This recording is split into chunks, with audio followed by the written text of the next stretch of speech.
그리스를 여행하거나 아니면 성지 순례를 가게 되면 꼭 사람들이 들리는 코스가 하나 있습니다. 바로 메테오라라는 곳입니다. 이 메테오라라는 말은 공중에 떠 있다라는 뜻입니다. 이곳에 가면 놀라운 게 있는데 바로 무엇이냐면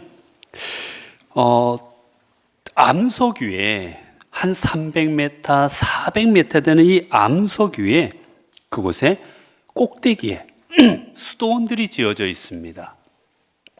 마치 버섯처럼 그렇게 기다란 절벽으로 이어진 그 꼭대기에 300~400m 높은 곳에 수도원들이 있어요. 동방 종교의 수도원들인데 아주 아름답게 잘 지어져 있습니다.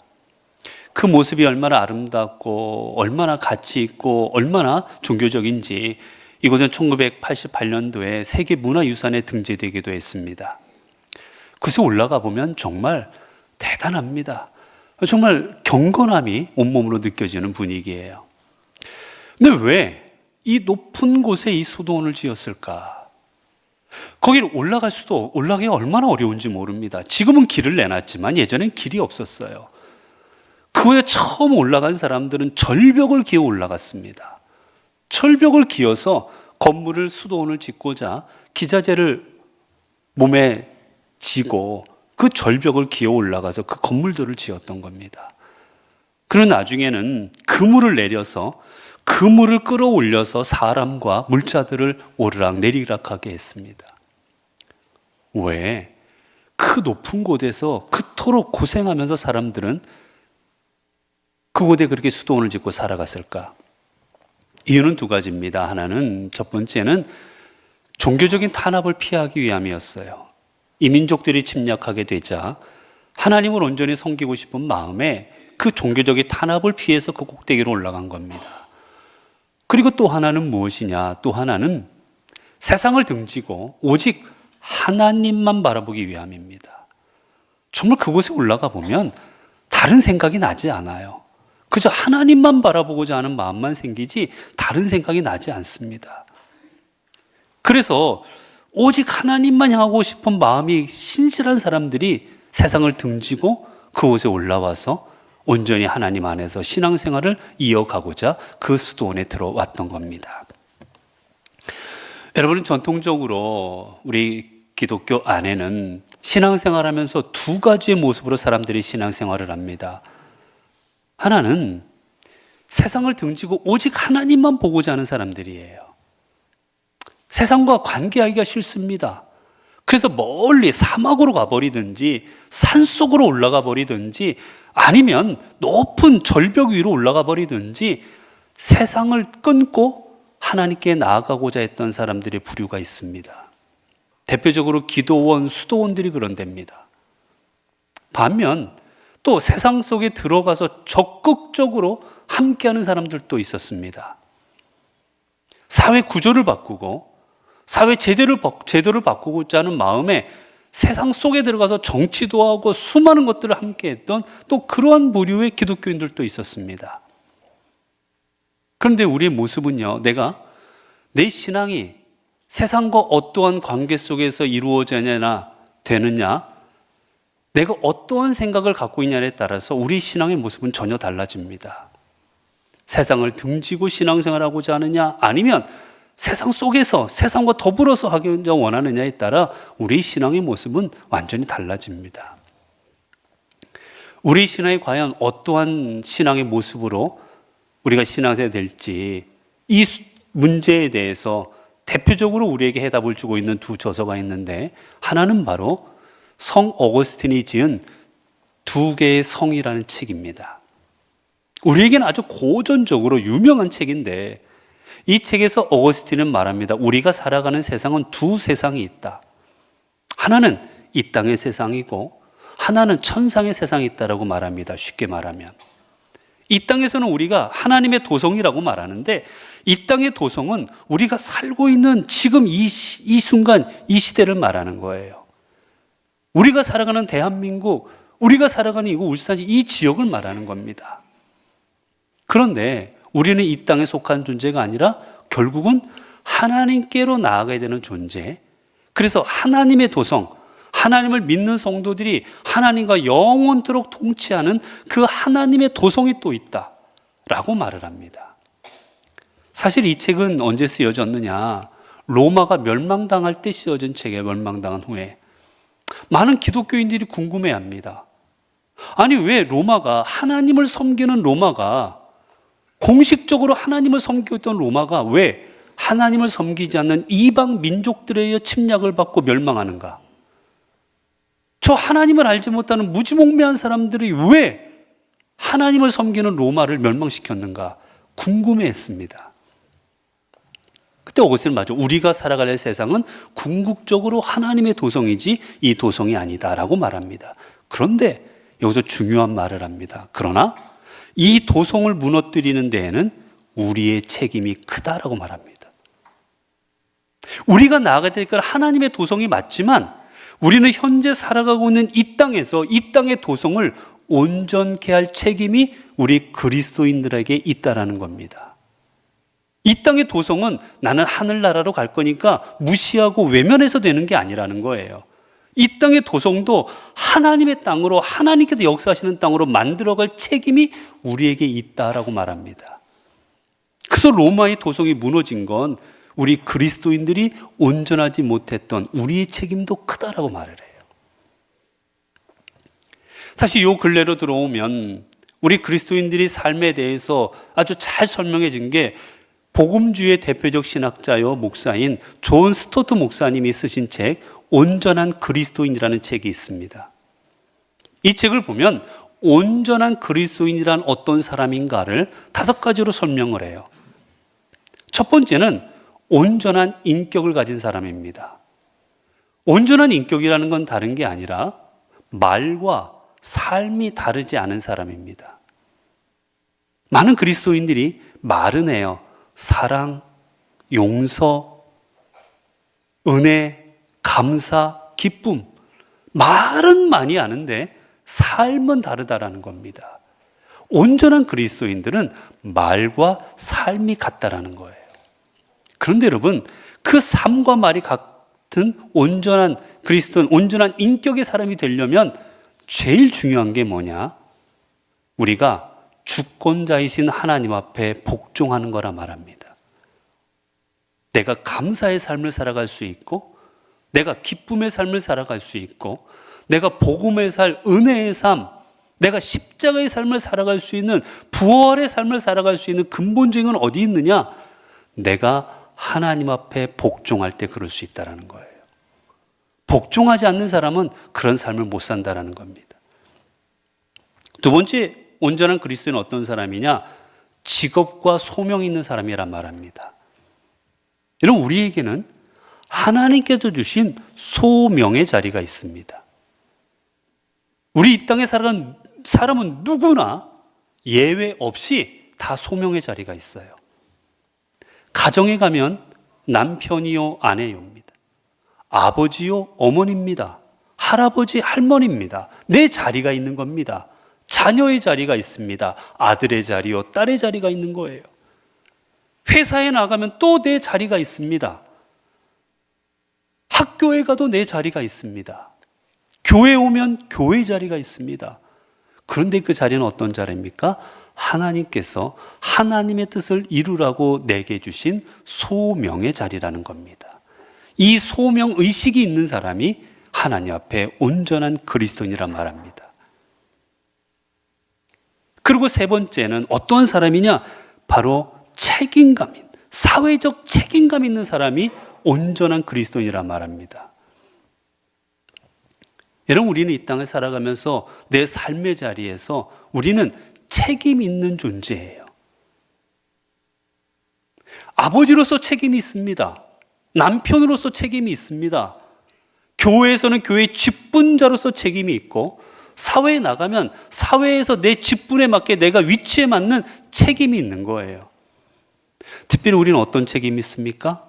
그리스도인으로서 세상 가운데 주님의 사랑과 주님의 은혜를 증거하고 이루어갈 책임이 있는 겁니다.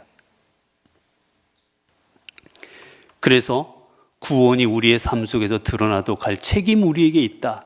그래서 우리는 사회적 책임 있는 존재다라고 말합니다. 그 다음에 말하는 게 뭐냐? 온전한 그리스도인은 세상과 구별된 사람이라고 말합니다. 우리는 세상 속에서 살아가요. 세상 믿지 않는 사람들과 함께 직장 생활도 하고 학교 생활도 하고 만나기도 하고 교제도 합니다. 그런데 중요한 건 다를 줄 알아야 된다는 겁니다. 믿지 않는 사람들 가는데 다 가고, 믿지 않는 사람들 하는 거 다 하고, 믿지 않는 사람 먹는 거 다 먹고, 여러분 그러면 믿지 않는 사람과 믿는 사람의 다를 게 뭐가 있습니까? 그러게 존 스토트 목사님이 이야기합니다. 하나님 앞에 온전한 사람은 다를 줄 아는 사람이다. 구별되는 사람이다. 마지막으로 온전한 그리스도인은 어떤 사람이냐? 세상을 품은 사람이라고 말합니다.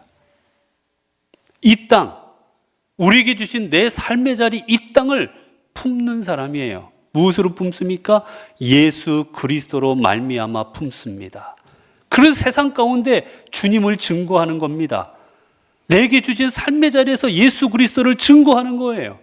내게 주신 자리에서 하나님이 어떠한 분인지, 복음이 무엇인지를 증거하고 선교하는 삶을 살아가는 겁니다.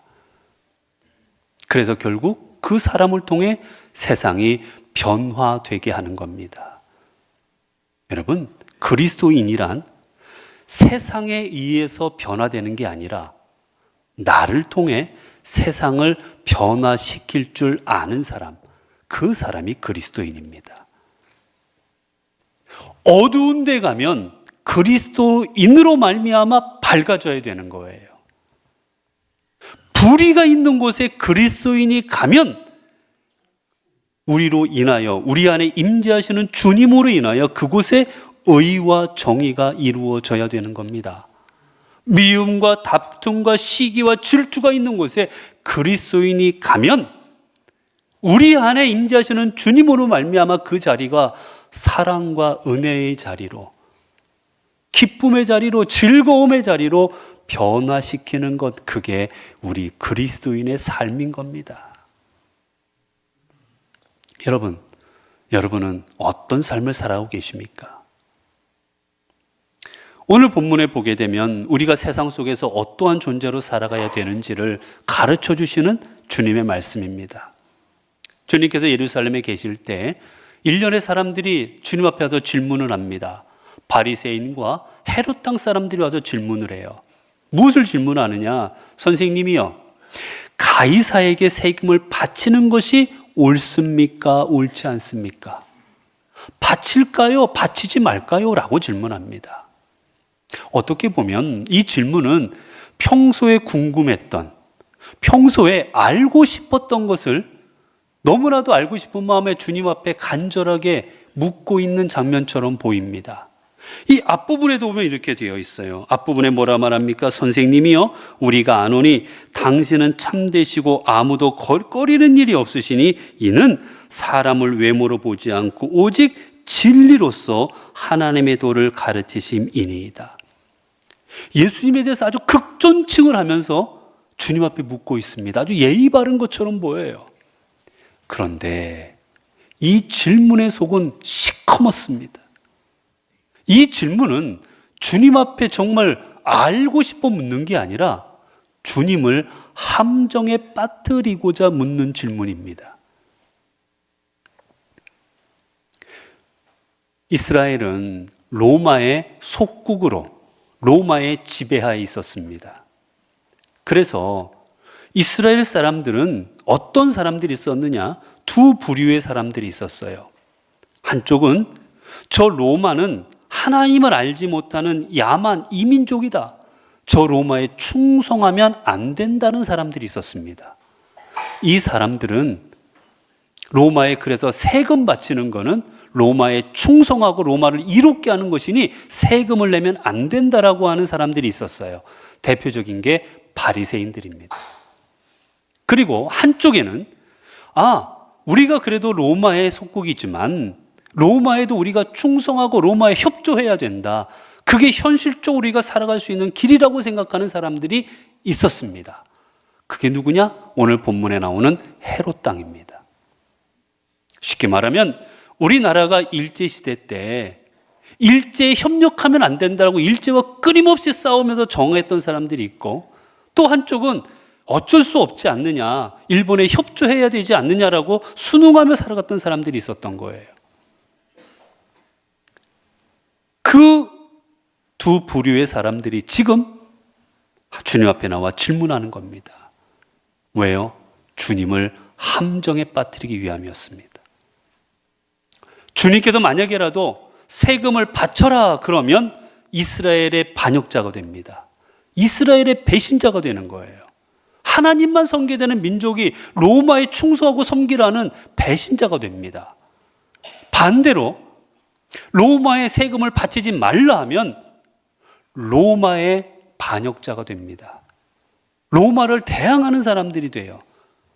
어느 쪽에 대답을 하든지 간에 주님은 빠져나올 수 없는 함정에 빠져버립니다. 어느 한쪽으로부터 공격을 받게 되어 있어요. 그래서 지금 이들은 쾌재를 부르면서 주님께서 어떠한 질문을 답을 주셔도 그 답을 가지고 함정에 빠뜨려서 생각하고 주님 앞에 질문하는 게 오늘 본문의 질문입니다. 근데 이들의 마음에는 뭐가 있습니까? 하나님을 섬기면 로마를 섬기면 안 되고, 로마를 섬기면 하나님을 섬기는 게 아닌 게 되고, 이들은 이분법적으로 지금 생각하고 있는 거예요. 그래서 질문도 그렇습니다. 바치는 게 낫습니까? 안 바치는 게 낫습니까? 둘 중에 하나 양자택일을 하라고 주님 앞에 이야기합니다. 그때 주님께서는 어떻게 말씀하십니까? 이들의 속마음을 아세요. 이들이 예수님을 시험 들게 하고 함정에 빠뜨리고 예수님을 곤란하게 만들려고 이 질문하는지를 아시는 주님은 이렇게 말씀하십니다. 어찌하여 나를 시험하느냐? 데나리온 하나를 가져다가 내게 보이라. 이들이 주님을 시험하고 있는 줄 알고 데나리온을 가져오라고 하십니다. 이 데나리온은 로마 시대에 로마에 속한 모든 나라들에 통용되었던 화폐 단위입니다. 한 데나리온이 이들에게 있어서 하루 임금이었던 이들의 그 화폐 단위예요. 자, 이들에게 이제 그 데나리온을 가져오라 하십니다. 근데 이 데나리온에는 어떻게 되어 있었느냐? 이건 은화인데 이 데나리온의 앞부분에는 황제의 얼굴이 새겨져 있습니다. 그리고 뒷부분에는 글씨가 새겨져 있었어요. 그리고 그 뒤에 글씨는 무슨 뜻이냐? 뒤에 있는 글씨는 가장 위대한 제사장이라는 글씨가 써져 있습니다. 다시 말하면 이 동전에 황제의 얼굴과 글씨가 있는 내용은 뭐냐? 이 얼굴이 새겨져 있는 황제는 신의 대리자, 아니 신이다라는 뜻입니다. 신과 같은 존재라는 걸 드러내기 위해서 그 동전에 얼굴을 새기고 그리고 글씨를 새겼던 거예요. 주님께서 가져오라 하십니다. 그리고 말씀하십니다. 이 형상과 글이 누구의 것이냐? 그래서 대답합니다. 가이사의 것입니다. 이때 주님이 다시 한번 말씀하시지요. 가이사의 것은 가이사에게, 하나님의 것은 하나님께 바쳐라. 여러분, 우리는 이 주님의 말씀을 잘못 이해할 수가 있습니다. 뭐냐? 이 주님의 말씀을 하나님의 것이 따로 있고 가이사의 것이 따로 있으니까 따로따로 분리해서 가이사의 것은 가이사에게 드리고 하나님 것은 하나님께 나누라는 뜻으로 받아들일 수가 있는데 그것은 주님이 말씀하신 본 뜻이 아닙니다. 왜 그렇습니까? 여러분, 가이사의 것도 궁극적으로 보면 누구의 것입니까? 하나님의 것이기 때문입니다. 이 땅의 모든 건 하나님의 것입니다, 여러분. 우리가 입고 있는 옷, 우리가 살아가고 있는 모든 삶에 누리는 것들도 내가 누리고 있지만 실질적으로는 다 하나님의 것입니다. 그렇게 지금 가이사의 것이라고, 이 동전은 가이사의 것이라고 쓰여져 있지만 실질적으로 그것 또한 다 하나님의 것인 거예요, 여러분. 하나님께서 잠시 이 땅에 허락하신 겁니다. 여러분, 우리가 아버지요, 어머니요, 남편이요, 아내로 살아갑니다. 하나님께서 허락하신 겁니다. 잠시. 하늘나라에 가면 다 같이 살아가는 세상입니다. 내가 누리는 것들 하나님께서 잠시 주셔서 누리는 것들입니다. 하나님께서 가져가시면 다 하나님의 것이 되지 내 거는 세상에 없는 거예요, 여러분. 솔직히 말하면. 그렇기에 여러분, 우리는 이 땅에 살아가는 모든 것, 권력과 힘과 지위와 모든 것들이 잠시 하나님께서 이 땅에 허락하신 것이고, 궁극적으로 이 모든 것은 하나님의 것이라고 것을 깨달을 때, 이 모든 것을 하나님께서 다 가져가시고 하나님 것으로 사용하실 줄로 알 때, 우리는 이 땅에서 내가 무엇을 어떻게 해야 될지 알 수가 있습니다. 즉 무엇입니까? 여러분, 우리는 이 땅에 우리가 누리는 모든 것들도 결국은 하나님의 것이기에 우린 이 땅의 것들도 어떻게 사용해야 됩니까? 하나님께 영광이 되게 사용해야 되는 겁니다. 우리가 누리는 것들, 우리가 행하는 모든 것들이 다 하나님의 것인 줄로 알고 하나님께 영광이요 하나님의 기쁨이 되도록 사용해야 되는 거예요. 다시 말하면 여러분, 우리가 속해 있는 이 나라, 이 민족, 우리가 속해져 있는 우리의 모든 삶의 자리, 하나님께서 잠시 주신 것입니다. 그래서 이 자리가, 내게 주신 삶의 자리가 하나님이 주신 자리로 합당하게 만들어 가야 되는 겁니다. 다시 말하면 어거스틴이 하나님의 도성을 향해 우리가 나아가고 있다고 이야기한 것처럼 우리는 지금 하나님의 나라로 나아가고 있는데 내 삶의 자리가 하나님의 나라가 되도록 해야 된다는 겁니다. 내 삶의 자리가 하나님의 말씀이 있고, 내 삶의 자리에 하나님의 정의가 있고, 내 삶의 자리에 하나님의 은혜가 있고, 내 삶의 자리에 하나님의 사랑이 넘치는 그 자리로 만들어가서 내 삶의 자리를 온전하게 만들 책임이 오늘 우리에게 있는 겁니다. 그렇게 보면 우리는 우리가 속해 있는 나라에도 충성해야 되는 겁니다.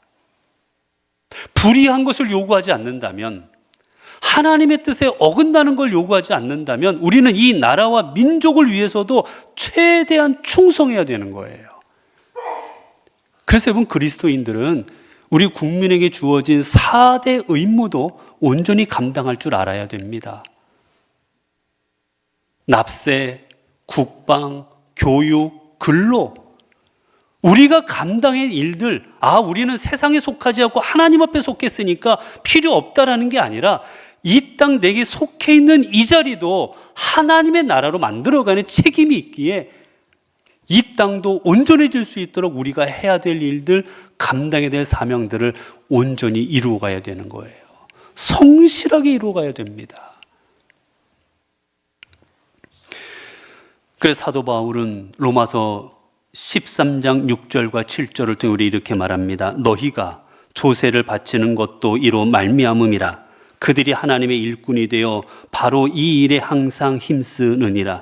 모든 자에게 줄 것을 주되 조세를 받을 자에게 조세를 바치고 관세를 바치고 두려워할 자를 두려워하며 존경할 자를 존경하라.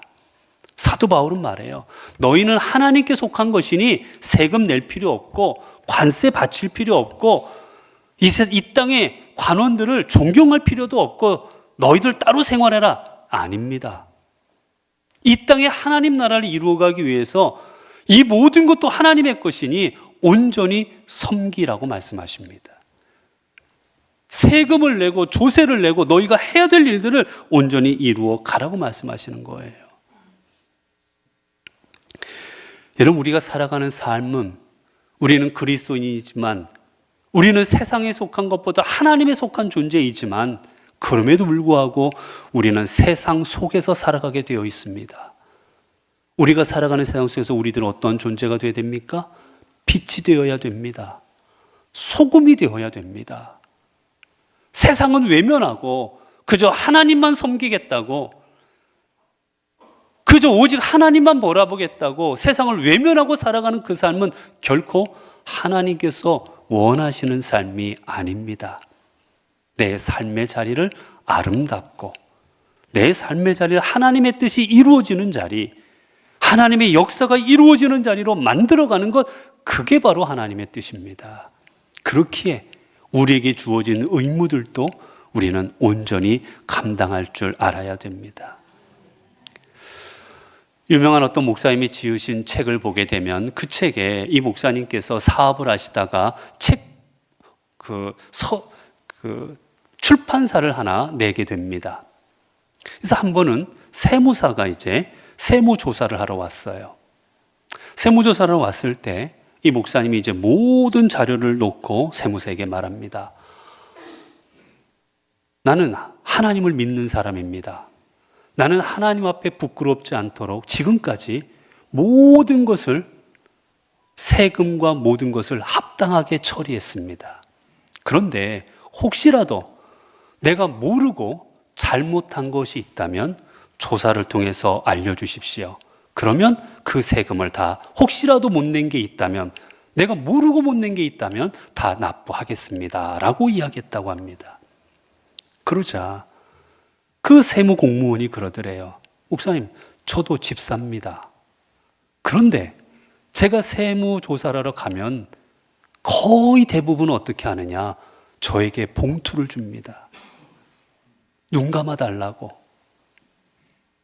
줄여달라고. 그런데 그 기업의 대부분 기독교인들도 많습니다. 근데 목사님께서 이렇게 말씀해 주시니 너무 감사합니다. 목사님, 이 시간 저를 위해 기도해 주십시오. 제가 세무조사로 가서 시험 들지 않도록, 저에게 봉투를 내밀고 봐달라는 그 자리에서 제가 악을 행하지 않고 제가 온전히 그리스도인됨을 나타낼 수 있도록 이 시간 저를 위해 기도해 주십시오 라고 하더랍니다. 여러분, 우리가 살아가는 삶이 어떠해야 되겠습니까? 교회에서 신앙생활 따로, 사회에서 신앙생활 따로, 그게 우리의 삶이겠습니까? 아니면 교회에서나 사회에서나 온전한 그리스도인됨을 나타나는 게 우리의 삶이어야 되겠습니까? 사랑하는 성도 여러분, 이제 우리의 삶의 자리가 주님이 주신 자리인 줄 알고 내 삶의 자리에서 최선을 다하고 우리가 빛이 되고 우리가 소금이 되므로 우리의 삶의 자리를 하나님 나라로 만들어갈 수 있어야 되겠습니다. 이게 바로 우리 하나님께서 우리 성도들에게 주신 사명이요, 우리 성도가 걸어가야 될 길이기 때문입니다. 기도하겠습니다. 은혜로우신 하나님, 우리는 주님을 믿고 따르는 그리스도임에도 불구하고 여전히 세상 가운데 주님을 증거하고 주님의 진리와 생명을 드러내는 삶을 이 지금까지 살아오지 못했음을 주님 앞에 고백합니다. 여전히 세상을 주인으로 삼고 살아갈 때가 많았고, 여전히 성공과 재물을 주인으로 삼고 살아갈 때도 많았고, 때로는 세상을 도리어 외면하고 살아갈 때도 있었습니다. 그래야 이 땅에 아무리 믿는 사람들이 많아도 세상은 우리를 존경하거나 믿음의 사람이라 부르지 않고 우리들을 조롱하고 비웃고 있습니다. 이제 우리 믿음의 성도들이 이 땅에서 온전한 그리스도인으로 살아가게 하옵소서. 입술로만 정의와 하나님의 뜻과 그리고 하나님의 사랑 외치는 것이 아니라, 그저 교회에서만 그리스도인으로 살아가는 것이 아니라 우리의 모든 삶의 자리에서 그리스도인됨을 온전하게 실천하게 하옵소서. 그리하여 우리 성도 한 사람 한 사람의 참된 그리스도인으로 살아갈 때 이 땅이 불의와 거짓과 불신이 아닌 하나님의 정의와 진리와 신뢰로 가득 찬 아름다운 하나님의 나라를 만들어가게 하옵소서. 우리 주 예수 그리스도 이름으로 기도드리옵나이다. 아멘.